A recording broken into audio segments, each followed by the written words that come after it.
आज जो हम आपके लिए खबर लेके आ रहे हैं वो है अरशद शरीफ साहब का जो अंदोनाक कत्ल हुआ, जिस तरह से उनको शहीद किया गया। उस बारे में हम आपको जो इन्वेस्टिगेशन हो रही है उसमें क्या तफसीलात हैं, कीनिया में क्या इंकशाफात हुए हैं, वो हम आपके सामने लेकर आ रहे हैं। ये बड़ी ही इसमें सियासतदानों के नाम आ रहे हैं, इसमें फ़ौजी एहलकार, इसमें बहुत कुछ नाम आ रहे हैं। हम आपको ज़रा आज इन तफसीलात से ज़रा पर्दा उठाएंगे और ये तमाम एक्सक्लूसिव मालूमात हैं जो हम आपके लिए लेके आ रहे हैं कि जो इस वक्त जो इन्वेस्टिगेशन चल रही है। अगर आपको याद हो कि हमने ये इंकशाफ किया था बिल्कुल अरशद साहब का मर्डर के दूसरे दिन या तीसरे दिन जो हमने वीलॉग किया था कि गाड़ी में एक नहीं, अरशद शरीफ साहब के साथ दो लोग थे, एक सिर्फ खुर्रम अहमद नहीं थे। और उसका अब जो मज़ीद शवाहिद जो मिल रहे हैं वो भी हम आपको उसके भी इंकशाफात वो करते हैं। एक तो जो पाकिस्तान में अरशद शरीफ साहब का पोस्टमार्टम हुआ है, अब उस पोस्टमार्टम में अरशद शरीफ साहब के एक गोली सीने से भी निकली है, जो कि यहाँ पर जो डॉक्टर्स थे उनके लिए हैरत का भी बायस थी, क्योंकि जब कीनिया में पोस्टमार्टम हुआ था तो उन्होंने इसका मतलब है सर के अलावा कोई जगह देखी ही नहीं थी। तो वो जो गोली है उस गोली की जो रेंज है वो भी नजर आ रहा है कि वो गोली करीब से मारी गई है जो अरशद शरीफ साहब के सीने में लगी हुई है। और वो ऑलमोस्ट आप कह सकते हैं कि मैक्सिमम 4 फुट की रेंज हो सकती है। तो 4 फुट की रेंज तो लाइक इधर से वो सामने दीवार तक होगी, ठीक है। तो या तो कोई बिल्कुल पीछे बैठा हुआ था या किसी ने पीछे से एंटर होकर खड़े होकर निशाना लेके गोली मारी। वो भागती हुई गाड़ी में तो 4 फुट के फासले से गोली नहीं लगी हुई। तो अब जो वहाँ पर आपको पता है पाकिस्तानी टीम गई भी हुई है, जिसमें आईबी और एफआईए के एहलकार हैं जो मौजूद हैं इस वक्त कीनिया में। वो भी अपनी जो तफ्तीश कर रहे हैं। लोकल कीनियन अथॉरिटीज़ भी इतने दिन से इस केस पर तफ्तीश कर रही हैं। और क्योंकि ये बहुत हाई प्रोफाइल केस हो गया है, इसमें आलमी जो सहाफ़ती तंजीमें हैं उनकी भी बहुत गहरी नज़र है और दीगर भी तमाम लोगों की बड़ी गहरी नज़र है। हाँ, हुकूमत पाकिस्तान का रवैया बड़ा ही अफसोस था। हम आपको बताते हैं कि वहाँ पर तहकीकात क्या हो रही है, लेकिन आप हुकूमत पाकिस्तान का रवैया देखिए कि इन्होंने एक बैंकिंग अमूर के माहिर जो रिटायर्ड जस्टिस साहब थे, शौकत पराचा साहब, उनका कमीशन बना दिया। ये क्या हालात है आप लोगों के, अंदाज़ा कीजिए। ये सर एक क्रिमिनल मामले की, और वो भी जिस पर आलमी सतह की तहकीकात इन्वॉल्व हैं। कीनिया में मर्डर हुआ अरशद शरीफ साहब का, सब कुछ, उसमें एक बैंकिंग अमूर का, मतलब खुदा का खौफ करे। इससे ज़ाहिर करने होता है कि बदनीति इधर भी शामिल है। अदरवाइज अगर सबके हाथ साफ हैं, जैसे कि डीजीआईएसपीआर और डीजीआईएसआई ने भी अपनी प्रेस कॉन्फ्रेंस में यही क्लियर करने की कोशिश की कि जो हमारे इदारे पर उंगलियां उठ रही हैं, हमारा कोई रोल नहीं, हम तो इसलिए डीजीआईएसआई ने कहा कि हमने अपना बंदा विड्रॉ कर लिया। तो आखिर ये बदनीति क्यों इतनी दिखाई जा रही है? एक हाई एम्पावर्ड कमीशन कहा गया था, हाई कोर्ट का जज होगा। हम तो कहते हैं जस्टिस बाबर सत्तार को बनाए इस कमीशन का सरबराह। इतने अच्छे इंटेलेक्चुअली वो जज हैं और इतने माशाल्लाह काबिल हैं, उनको बनाए। और इंडिपेंडेंट माइंड भी है, डेयरिंग भी है। आप उनको देंगे तो वो ज़रूर इस इंक्वायरी को मंतकी इंजाम तक पहुंचाएंगे। और ज़रूर हमें पूरा यकीन है कि बाबर सत्तार साहब अगर होंगे, जस्टिस बाबर सत्तार, तो वो मोजिज़ जज ज़रूर खुरा लेके जाएंगे कातिल के दरवाजे तक।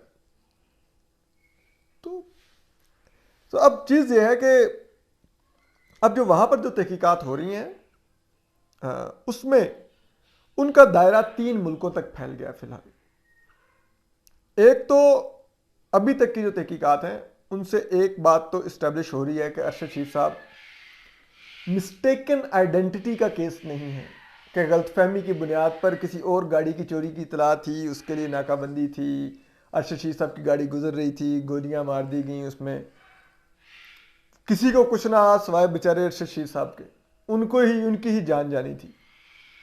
ठीक है, तो ये वो केस नहीं है, ये तो कम से कम वहां पर अब इन्वेस्टिगेशन में एस्टेब्लिश हो रहा है कि अरशद शीर साहब को टारगेट किलिंग ही की गई है।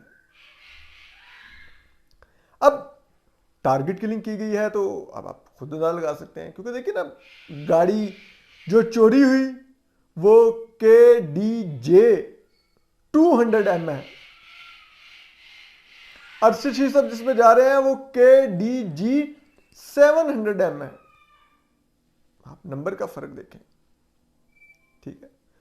तो वो जो मुबैना गाड़ी चोरी हुई, ये भी कंफर्म नहीं है, और वो भी गाड़ी चोरी नहीं हुई, वो अब सामने आ रहा है कि नहीं, वो बेटा बाप से नाराज होकर गाड़ी लेकर निकल गया था और बाप ने रिपोर्ट कराई, बाद में गाड़ी और बेटा बरामद हो गया। तो क्या मजे का खेस बात है, ठीक है। तो अब चीज़ ये है कि जो तहकीकात हैं वो 3 ममालिक तक फैल गई हैं, जिनमें कीनिया, UAE में दुबई और पाकिस्तान तक।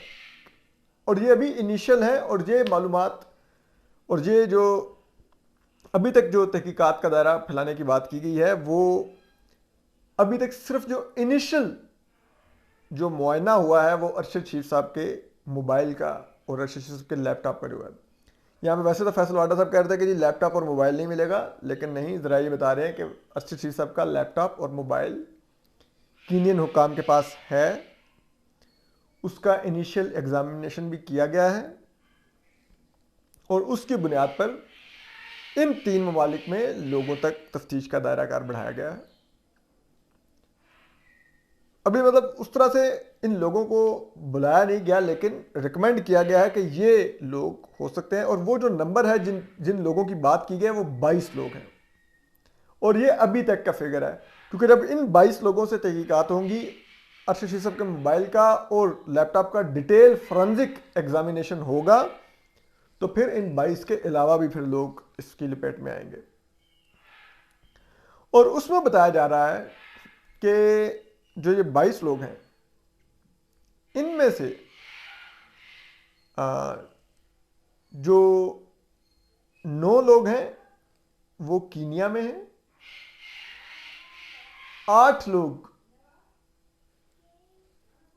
दुबई और UAE में हैं, और 5 लोग पाकिस्तान में अभी तक आइडेंटिफाई हुए हैं। अभी तक, हम फिर वर्ड यूज कर रहे हैं, अभी तक। और जरा ये बता रहे हैं कि वो जो लोग अभी तक आइडेंटिफाई हुए हैं, इनमें से जो कीनिया में जो 2 लोग हैं वो मफरूर हैं। अब अगर कोई फाउल प्ले नहीं हुआ तो वो 2 लोग क्यों नहीं, जो लोग थे वहां पे आते, इन्वेस्टिगेशन कराते, चले जाते, अपने बयान रिकॉर्ड करवाते। 2 लोग उनमें से मफरूर हैं, यानी कि ये मिस्टेकन आइडेंटिटी नहीं है, कत्ल किया गया अरशद शीर साहब को, उनको शहीद किया गया है, और उनको उनके काम की वजह से ही शहीद किया गया है। तो अब 2 लोग मफरूर हैं, 7 लोग जरा ये बता रहे हैं कि वो मौजूद हैं, उनसे तहकीकात हो रही हैं। इसके बाद फिर UAE में लोग हैं, उन तक अब कैसे पहुंचा जाएगा, कैसे तहकीकात की जाएंगी, ये भी एक और मरहला है। फिर इसके अलावा जो पाकिस्तान में लोग आइडेंटिफाई हुए हैं अभी तक, उनमें जरा ये बता रहे हैं कि 2 लोग पॉलिटिशियन हैं, 2 पॉलिटिशियन हैं, एक ब्यूरोक्रेट है और एक फौजी अफसर है। ये नहीं कि इनको अभी सस्पेक्ट कहा गया है, लेकिन ये वो लोग आइडेंटिफाई हुए हैं जिनसे तहकीकात अब की जाएंगी कि ये इनका क्या तमाम रोल है इस तमाम सर्कमस्टेंसेस में जिसमें अरशद शीर साहब का मर्डर हुआ। और वो जो 2 लोग अभी तक, 2 पॉलिटिशियंस हैं, उनके बारे में वैसे तो हमें कोई क्लियर अभी नहीं पार्टी कन्वे हुई कि वो कौन है, लेकिन अगर आप देखें तो फैसल वाडा साहब कह रहे हैं कि PTI के अंदर से लोगों का काम है। उन्होंने नदीम मलिक साहब को इंटरव्यू में ये इशारा दिया है, उन्होंने कहा कि PTI के अंदर से लोग इन्वॉल्व हैं अरशद शीर साहब के मर्डर में। और उसमें जो एक आज जो डेवलपमेंट हुई है, वो शहबाज गिल साहब का नाम ECL पे डाल दिया गया। हालांकि उस FIR में उनकी जमानत हो चुकी है, वो मुल्क में है, तो वो तो कहीं बज़ाहिर अभी तक तो भागने के उनके आसार नहीं थे। फिर एकदम से काबीना को उनका नाम ECL पर डालने की जरूरत क्यों पेश आई? और ये शहबाज गिल साहब वही हैं जो उस मुतनाज़ा बीपर में जिसकी वजह से इनके ऊपर वह सेडिशन की एफआईआर कटी, ये अरशद शरीफ के साथ मौजूद थे। और उस वक्त ये इल्ज़ाम लग रहा था कि इन्होंने अरशद शरीफ साहब के साथ मिलकर वो बीपर दिया जिसमें वो इल्ज़ाम लगा कि ये फ़ौज को, अफसरान को अपने सीनियर लीडरशिप के खिलाफ बगावत पर उकसा रहे थे। और ये तो खुद सब मानते हैं वो कि वो आपको पता है बीबीसी और इंडिपेंडेंट ने स्टोरी भी की थी कि शहबाज गिल साहब सबसे ज़्यादा जिनके करीब हैं, उनमें जो 3 नाम लिए गए थे उनमें से एक नाम अरशद शरीफ का भी था कि वो उनके साथ बहुत ज़्यादा सोशलाइज करते हैं और मिलते जुलते हैं। तो अब उधर से आइडेंटिफाई होना कि 2 पॉलिटिशियंस भी हैं और इधर से शहबाज गिल साहब का नाम ईसीएल में जाना, ये कुछ आपको डॉट्स कनेक्ट होते हुए नज़र आते हैं कि शायद ये उसी वजह से ना नाम गया हो। बेशक के बज़ाहिर वो कहा गया हो कि जी वो उस मुकदमे में क्योंकि उनका नाम है तो उस वजह से ना, तो उस मुकदमे में अगर नाम था वो जो बगावत की एक एफआईआर घटी थी शहबाज गिल साहब पर, तो वो तो फिर फौरी उसी जब जमानत हुई थी तो उसी दिन ईसीएल पे डाल देते, आज डालने की जरूरत क्यों पेश आई? तो ये आपको समझ नहीं होगी। अब फौजी अफसर कौन है ये भी देखना है, ये नाम आ जाएंगे कुछ दिनों तक, लेकिन ये वहाँ पर तमाम हालात हैं। पाकिस्तान की टीम भी वहाँ पर गई हुई है, वहाँ पर देख रही है और ज़राए बता रहे हैं कि उनको भी मोबाइल और जो लैपटॉप है अरशद शरीफ साहब का उस तक एक्सेस दी गई है एग्जामिनेशन के लिए। इसके अलावा उस टीम को जहाँ पर अरशद शरीफ साहब को मर्डर किया गया उस जगह का दौरा भी करवाया गया है। उस टीम को वकार अहमद और खुरम अहमद साहब से भी मिलवाया गया है और ज़राए बता रहे हैं कि उसमें जो वकार अहमद है उन्होंने कहा कि मैं तो अरशद शरीफ को एक दफ़ा ही मिला था, जानता ही नहीं था, मुझे किसी ने रेफ़र किया अरशद शरीफ साहब को और फिर मैंने अरशद शरीफ साहब को इधर नैरोबी के पास अपने रिजॉर्ट पर रखवाया और फाइनली अब अरशद साहब नैरोबी मुझे आ रहे थे और इस तमाम अरसे में 2 महीने से अरशद साहब इधर थे। मेरी एक मुलाकात हुई थी उनसे जिस पर मैंने उनके साथ लंच किया था और मैं ज़्यादा अरशद साहब को नहीं जानता। तो अब वो लोग अरशद साहब को करीबी भी नहीं थे, फिर अरशद साहब उनके पास क्यों गए? किसी ने तो भेजा, फिर अरशद साहब को ट्रैप करके नैरोबी इनके पास पहुंचाया दुबई से। और उसमें अब ज़रा ये बता रहे हैं कि उसमें कुछ मीडिया के लोगों के नाम भी आ रहे हैं, लेकिन वो भी इनिशियल स्टेज है। तो शायद जब 22 से नंबर बढ़ेगा तो उसमें मीडिया के लोग भी आ जाएंगे और दायरा शायद हो सकता है और ममालिक तक भी फैले। लेकिन इनिशियली यही 3 ममालिक आइडेंटिफाई हुए हैं, पाकिस्तान, कीनिया और दुबई यानी कि यूएई, और 22 लोग इनिशियली आइडेंटिफाई हुए हैं कि इनसे तहकीकात की जाएँ, जिनमें से 9 लोग कीनिया में हैं, 8 लोग यूएई में हैं और 5 लोग पाकिस्तान में हैं। जबकि जो पाकिस्तान में लोग हैं उनमें से 2 पॉलिटिशियन हैं, एक ब्यूरोक्रेट है और एक फौजी अफसर है। मज़ीद जैसे जैसे डेवलपमेंट्स होंगी हम आपको ये एक्सक्लूसिव मालूमात ला कर देते रहेंगे। ख्याल रखिए, सलामत रहिए, अल्लाह हाफ़िज़।